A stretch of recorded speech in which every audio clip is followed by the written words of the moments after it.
All right, y'all, welcome back to Combat Arms channel. Okay, so building off of our sort of pistol fundamentals class that we did, or our video that we did, we're going to be talking about weapons manipulation, specifically reloads and also immediate and remedial action for malfunctions or failures. Now, I wouldn't say these are more advanced. Honestly, they are something that you should just know if we're going to have a pistol and use it for pretty much any sort of purpose. But that's pretty much what we're going to be covering. And yeah, we'll get right into it. If you guys have anything to add with your experience, then definitely let me know. Let us know down in the comment section. Because again, this is all the experience that I've gotten from my time in the Marine Corps and the Army. But you guys might have gone through some other training or seen some things or done some things that just might work a little bit better. So as far as different types of reloads, there's really only two. There's a few, but we'll talk about two. We'll talk about the tactical reload and the emergency or speed reload.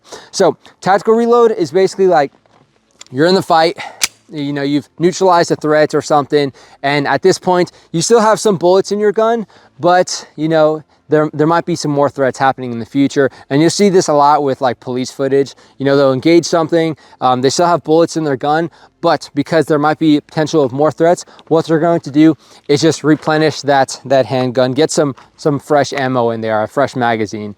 So usually when you're doing this, so I just shot, I assess, okay, I don't see any other threats right now, but there might be more threats coming. So what I want to do is get behind some cover. I can either get behind a wall, get behind a vehicle if I'm by a vehicle, and then from there, that's when you can do it. So basically what you're going to do is grab, kind of while you're still standing, grab that new source of ammunition, take that old source out, new source in, and then stow it. Because you still have around the chamber, you still have, and now you have more bullets in your magazine. So that's pretty much it. Now, sometimes what I see with the tactical reload is sometimes, you know, they'll sort of search, assess, they'll drop the magazine and they'll put a new magazine in. Yeah, that works. However, now you still need to go and pick up, you know, it's nice to have these bullets. You still want to make sure you pick that up, and you're just kind of adding extra steps. And again, you're not really searching if you're picking up a magazine. So something you want to stick away from. Something else that I see a lot of people do is, you know, they're searching, they're assessing. Okay, cool. They'll get that new source of ammunition, get the old one out, and then they'll store that old one away. So now, yeah, I do have one round in the chamber, but if somebody is coming around like the corner or something and I start engaging, hopefully I can hit them with that first round, because if not, it's going to be a bad time. So make sure if you're going to do a tactical reload, you get that new source, put it in right away, and then stow that old one, so you have more bullets in your gun, more to work with in case a threat comes around the corner, you can start shooting or what have you. Okay, and that's tactical reload. It's very, very simple. Now, emergency reload is pretty much what you'll see everybody training, and that's for a good reason, because they are definitely more complicated when it comes to actually getting all the manipulations right and getting them right the first time and getting it smooth. So a speed reload, I'm engaging, and then I run out of bullets. Now, what I normally do is, you know, I can probably feel when the slide locks back, because, you know, it doesn't have as much mechanical feel as it would, you know, cycling and going forward. So you probably feel it, but just in case you want to cant that pistol, okay, yeah, I can see I'm dry. I don't have any rounds in my magazine, and there's nothing in my chamber. So I need more ammo, but I'm still trying to shoot at something, and I don't have any bullets in my gun. So what I want to do is get bullets in my gun as soon as possible. So something else to keep in mind, again, if you're working, if I'm like shooting behind cover, I want to get behind that cover real quick so I can, again, even if you're super quick and you're super competent, if you really start messing this reload up when it counts and you're out in the open, it's not going to be fun. So try and at least move a little bit, try and work that into your training. Either do like a side step, even if you're out in the open, you can move while you're doing it, so you're kind of like a moving target at least. Or again, you can take a knee and do it as well. Okay, so again, what that's going to look like is I'm shooting. Oh crap, I'm out of bullets. I need bullets right away. I'm going to bring the gun into my workspace, which is basically like a foot away from your face. You don't want to bring it in front of your face, because now you're not going to be able to see anything, but you're going to be able to bring it here. And what this allows you to do is still keep your eyes generally on the threat, have situational awareness of your environment, as well as now you can use your peripheral vision to manipulate your gun. So I can find my magazine release very easily, and I can get my magazine in very easily. And it should be to where if you're training and you're constantly bringing it to your workspace, it's going to be easy to find the gun wherever you're looking when you're doing that reload. So it's important to keep it like a constant when you're actually doing your training. So whenever you need to do that reload, you can find your pistol, you can keep your eyes on the targets. If you're not comfortable, you can do like a quick look down with your eyes. Okay, there we go, magazine in. But again, if you bring it to your workspace and you're not obscuring your vision and whatnot, again, you should be able to just look anywhere and find that magazine well pretty easily. So again, keep that a constant, bring it to your workspace. It's just a little bit easier to work with everything, and you can keep situational awareness of the environment. So I'm engaging, run out of bullets, can't observe, oh crap, I need more bullets. Move to cover, or just again, move, new ammunition, find it, it's in my workspace, easy, and then release a slide, and then bang. Okay. Now, if you have a slide release, which most modern pistols nowadays have a slide release, I'd recommend using it because it's going to be a lot faster. You'll see some people who put the magazine in and then rack the slide. That works fine, but again, it's a lot quicker if you magazine in and then hit that slide release, okay? So try and practice with that. Sometimes it might be stiff if you have a new pistol, but definitely try and work it and get proficient at it. There are like extended slide releases if you really struggle, if you have like small hands or kind of like small thumbs. I've seen that before. Yeah, it's okay to get like an extended slide release. It might make it a little bit easier. Or again, you can just rack that slide and that's okay too. So we'll kind of do that in full speed so you guys can see. And if I mess up, I mess up, and that's the thing.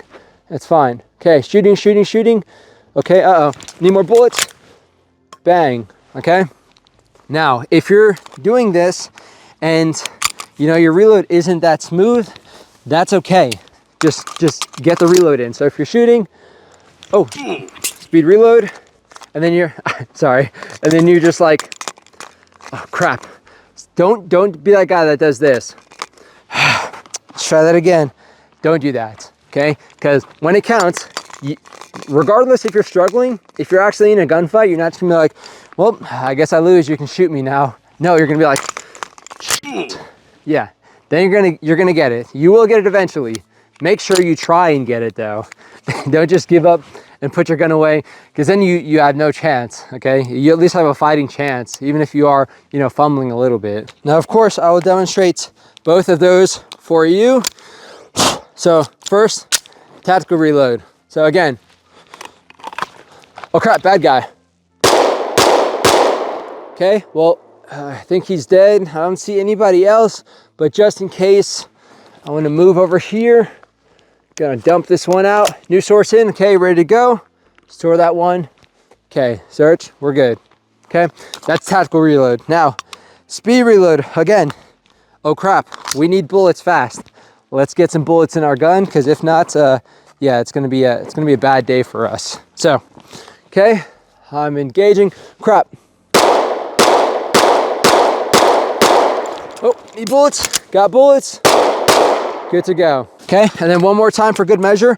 A good way to train this is, and also so you're not blowing through a bunch of ammunition, just get like maybe like a few rounds. Maybe have your buddy load it. Maybe like 2 rounds here, 3 rounds here, 4 rounds here, maybe 1 round. So you're not anticipating the recoil, anticipating the reload, because you're not going to anticipate the reload in real life. You're going to be kind of surprised by it, like, oh crap, let me reload real quick. Unless you're counting your bullets like some Rain Man, but it's not really going to be realistic when you're actually in combat. So, okay, my buddy loaded my magazine. Let's just go through these rounds. Oh, needs to reload. Reloaded. Okay, good to go, just like that. Okay, so now we're going to move into those malfunctions and failures. So the biggest thing you need to know is immediate action and your remedial action. Now, the need for immediate action is usually a result of somebody not seating their magazine all the way, or they just have a bad round that doesn't actually go off. So let's say if I don't seat my magazine in all the way, you can see if I rack it, I'm not getting any bullets in my gun. But when I'm shooting, I'll know that very, very quickly, since I'll just get a click. Usually you'll know that it's immediate action because you'll get a click. But again, if you're trying to shoot I'm shooting. Okay, now I'm not shooting. You want to cant the pistol because the pistol will tell you what is going on. Again, you can try and feel for everything. You can try and judge it by the trigger, but again, just cant it. Okay, my slide is forward. Everything looks fine. What I'm going to do for immediate action is tap the magazine, rack the gun, and then attempt to fire. So tap, rack, bang is what we say in the military. Now, that's probably, you can see there, my magazine, what it seated. I seated the magazine, I racked the round in, and then I fired, I was good to go. Now, okay, I'm shooting, I get a bad round. Okay, crap, I hear a click, I look, everything looks fine. I'm gonna tap, rack that bad round out, and then fire that new round, and hopefully it's good to go. And that's pretty immediate, that's pretty much immediate action. Again, you're looking, everything looks fine on the pistol, but your slide is forward. Now it happens a lot where somebody will rest their thumb on the slide release and not really know it. So when they actually run out of ammo, instead of the gun locking back, it doesn't because their thumb is on that slide release. So they'll be shooting and then they'll get that click. They'll look, okay, everything looks fine. Maybe it's a bad round, maybe the magazine got unseated. Tap, rack, oh shit, I'm out of ammo. I'm gonna reload now, okay?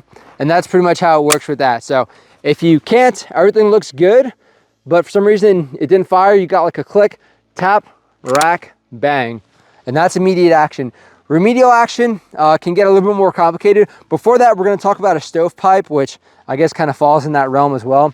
A stovepipe is when you're shooting and like a brass casing basically gets stuck in the ejection ports, so it can't cycle that next round. This is basically what a stovepipe will look like. Again, you're shooting, but for some reason, like the extractor, the ejector is messed up and it didn't kick out that casing all the way.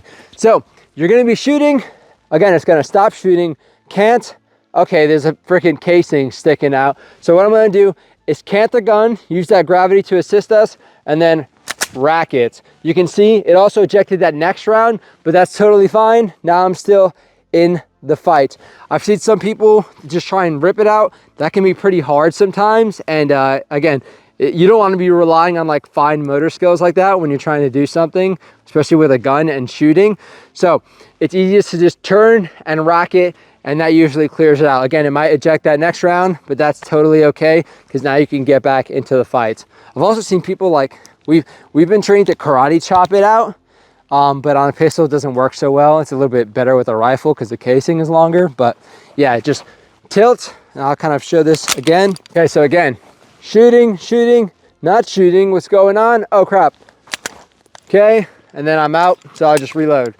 And that's pretty much it. So again, that's how to defeat a stovepipe. Next one we're gonna talk about is a double feed, which again, this one blows everybody's mind for some reason because they'll just see so much going on inside the gun and they just don't even try and fix it. But it's a very easy thing to fix. So double feed happens when two rounds are basically trying to go into the chamber at the same time. And usually this is a result of like a bad magazine, and you know, it's kind of just pushing those rounds up there a little bit harder than it should, or it's just kind of getting loose and the rounds are kind of just falling up, and that's kind of what we end up seeing. So you'll be shooting, you probably usually get like a mushy trigger because nothing's getting engaged. You'll look, oh crap, there's a lot of weird stuff happening in the chamber. The slide isn't locked back all the way, but it's also not forward all the way. So I'm going to lock the slide, rip the magazine out, make sure I can sweep, make sure nothing else is there. New source of ammunition, attempt to fire, okay?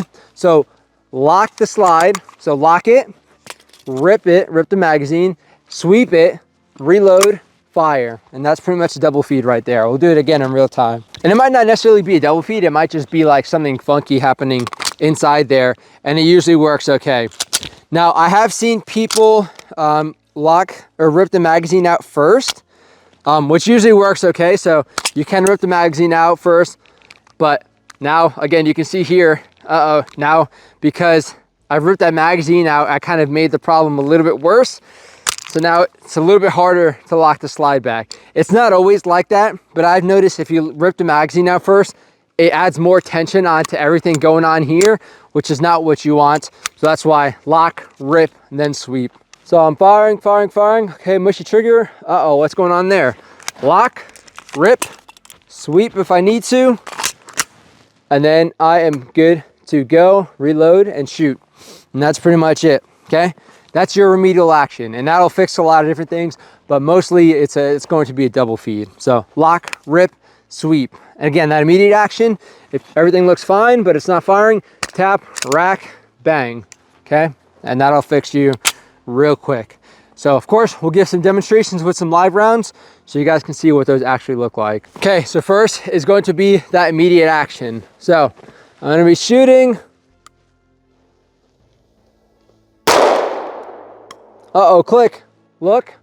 Okay, looks fine, tap, rack, okay, bang, just like that. So that was, in that case, that was a bad round. Okay, next one again is going to be that stovepipe. So, I'm shooting, okay, stop shooting. Uh-oh, okay, stovepipe. Rock that out, good to go. Okay, just like that. Again, you can implement the same things we did with the reloading. You can do like a little bit of a side step here, but yeah, generally speaking, you can do these pretty quick, but with that remedial action, that's where you really might wanna like take a knee, because it might take a little bit more time. But yeah, you can implement those things as well when you're doing, not really a tap rack, but maybe like the stovepipe, just because, I mean, you can see I do it now, it's a little bit natural, but yeah, you can implement those as well. Okay, next is going to be that double feed, that remedial action. So, engaging, uh-oh, what the hell is going on here? Lock, rip, sweep, new source, in, good to go. Just like that. And again, these will get very quick the more you practice them. You can get like snap caps, like these dummy rounds help a lot, at least for like remedial action. You can get these dummy rounds, put them in your magazines randomly, so you start getting the click, and then it kind of forces you to tap, rack, and then you're good to go. All right, do a little reload drill here.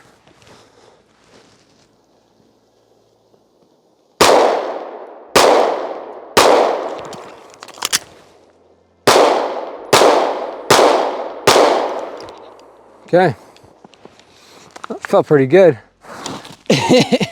And that is basically it, y'all. So again, we went over reload, so the tactical reload and that speed or emergency reload. And then we went over those manipulations as far as the immediate action and the remedial action and how to fix those.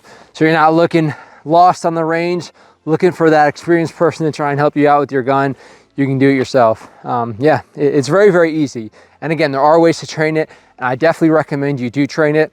Of course, if you guys have any recommendations for any other training tools as far as how to assist with these, definitely let us know down in the comment section, because that helps out a lot as far as different ways to train, because some ways don't work for certain people, and it's nice to have different options, because it's happened plenty of times for me where, you know, I've been training the same way my whole life and that's worked pretty well, but all of a sudden someone introduces a cool way and I'm like, damn, that's like so simple and so easy to implement.